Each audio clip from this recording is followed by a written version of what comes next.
Assalamu alaikum warahmatullahi wabarakatuh. Barkanmu da yau, barkanmu da sake saduwa a wannan lokaci. Ni ce taku Suhaila. Daga yau za ku dinga kasancewa tare da mu a cikin wannan tasha tamu mai ɗimbin albarka. To jama'a masu sauraron mu tare da abokiyar aikina wato Suhailat.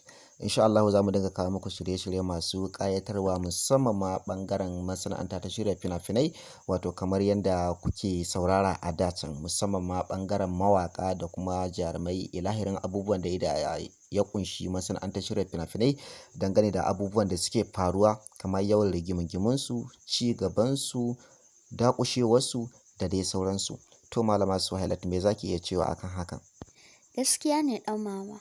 Wasu suna da haɗin kai, wasu ba su da haɗin kai. Ya kamata a rinƙa bibiyar su. Malama Suhailat kenan. To ai kin san musamman ma idan aka duba su kansu mawaƙan da kuma jaruman shirya fina-finan za ki ga cewa wasu kamar yadda kika faɗa wasu suna da haɗin kai wasu kuma ba su da shi. To amma a ganin ki mawaƙa ne suka fi haɗe kansu ko kuwa su jaruman shirya fina-finai ne suka fi haɗe kansu? To ni a ganina mawaƙa sun fi haɗe kansu duba da yadda ba sa yi ma junansu ƙyashi.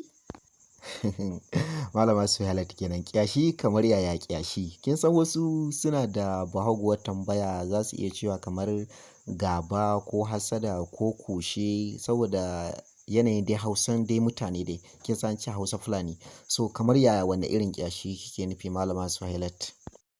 So idan aka ce mutum ba shi da ƙyashi zai iya rubuta waƙa sa'annan ya kira abokanansa mawaƙa su yi waƙa tare. Kowa ya samu abincin da zai ci har ya bema wani, ya ɗaga ma na ƙasansa ƙafa. Gaskiya ne. To ai Malama Suhailat idan kika duba wasu abubuwa da suke yawo wanda wasu da yawa suke cewa jarumai sun fi haɗin kai musamman da za ki ga cewa jarumi zai iya shirya fim guda ɗaya ko ya rubuta ko ya ba da umarni.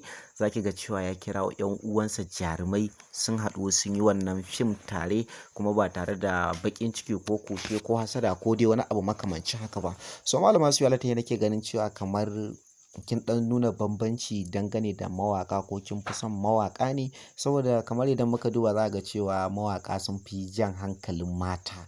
So ni ma ban sani ba ko dai sun fi jan hankalin naki amma wasu da yawa sun fi son jaruman shirya fina-finai domin jarumi shine zai tsaya ya tsara fim bayan ya tsara kuma ya ba da umarni ya ɗauki nauyinsa kuma ya kirawo 'yan uwansa jarumai har ma ya kirawo wasu mawaƙan domin su zo su haɗu a ci abinci tare.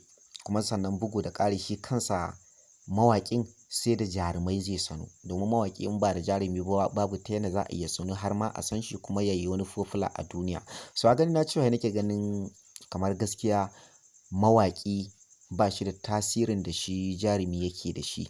Wannan dalilin ne yasa nake ganin cewa ya kamata dai ki duba dangane da hakan. To ai dama ra'ayi ka tambaye ni kuma ni a ganina